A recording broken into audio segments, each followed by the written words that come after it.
So hello there, people of the internet, and this is about the 6th time I'm recording this, because usually it just devolves into me being really angry and shouting, so I just cut it and I try it again.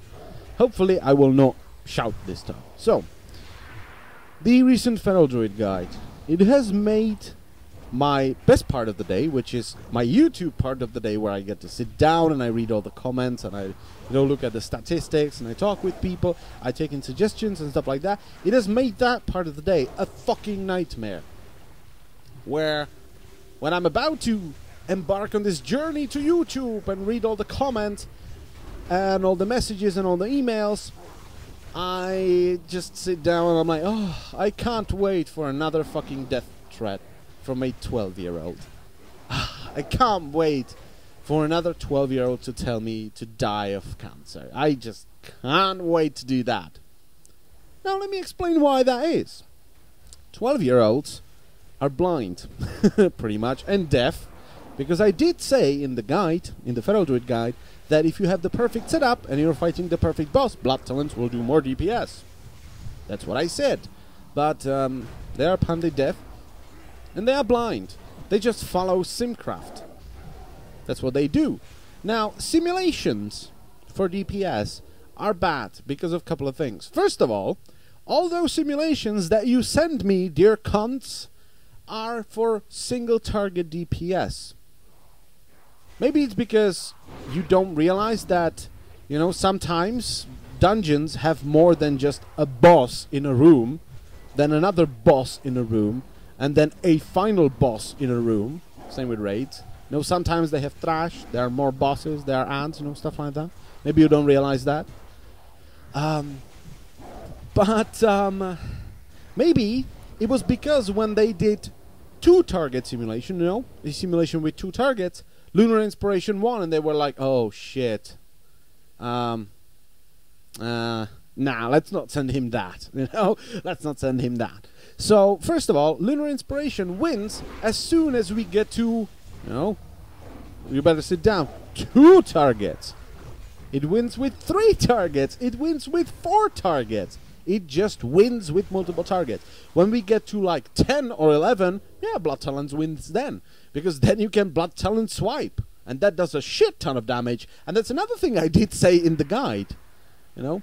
Once you get to massive amounts of enemies, yeah, Bloodtalons will win again, because you can Bloodtalons thrash and swipe, which just does more damage than bleed cleaving. Now, to those people, can you stop sending me messages and actually think for a second, right? How many bosses in Warlords of Draenor are there that are essentially a training dummy in a circular room? Now, please go on. None? You know, there might be a couple, but not many. Not many.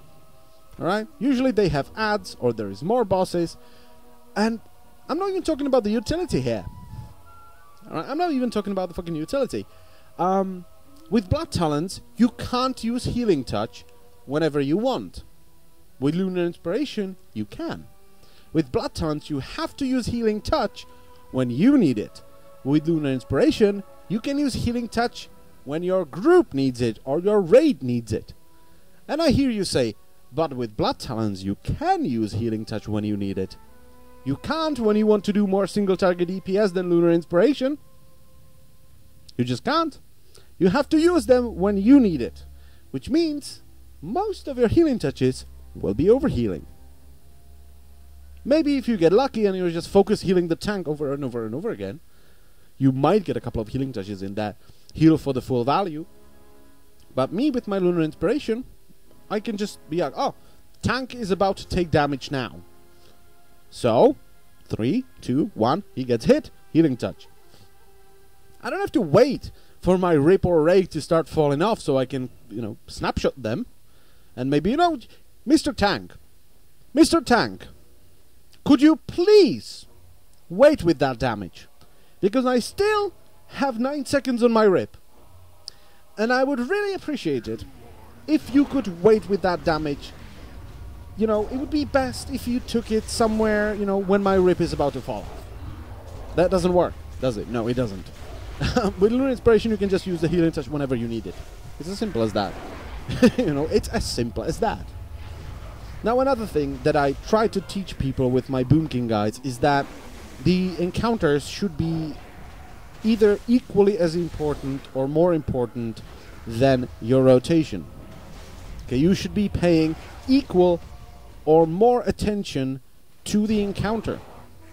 With Bloodtalons, maybe it's just me being bad, but with Bloodtalons you can't really do that. You have to focus on Bloodtalons, which means inevitably, eventually, you will screw up because you are focusing on Bloodtalons.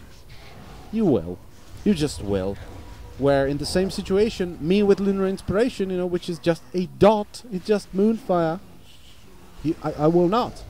In the same situation, I will just not. It's as simple as that. So, just think about the encounters. Don't be just this blind sheep that follows simulations.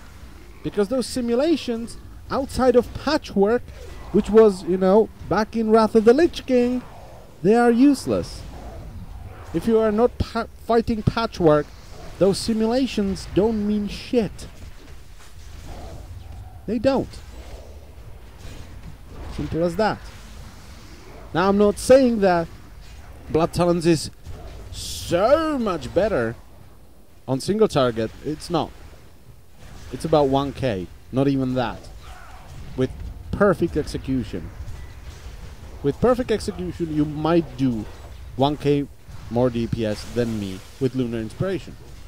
The problem there is that I can execute the Lunar Inspiration gameplay much easier, and I can focus more on the encounter than you can with Bloodtalons. It's just simple as that. Bloodtalons is more complicated, therefore it's easier to screw up either the rotation or the encounter. It's as simple as that. The harder you make it for yourself, the harder it is. It's as simple as that. It's not gonna be the same. And by the way, this boss is annoying as hell, because when he triggers, there we go, just kicks me out of stealth. Don't know why. Every time. So just think for a while. Okay, think about the encounters. Don't just go and do the simulations and go, yeah, this is the best. Think about the encounters. You know, is it a single target encounter? Is it Patchwork? Bloodtalons is gonna win, and I will have the time to focus on the Bloodtalon, you know, snapshotting. Are there 2 targets? Bloodtalons isn't gonna win there. It's not. So please, could you stop messaging me now? Thank you.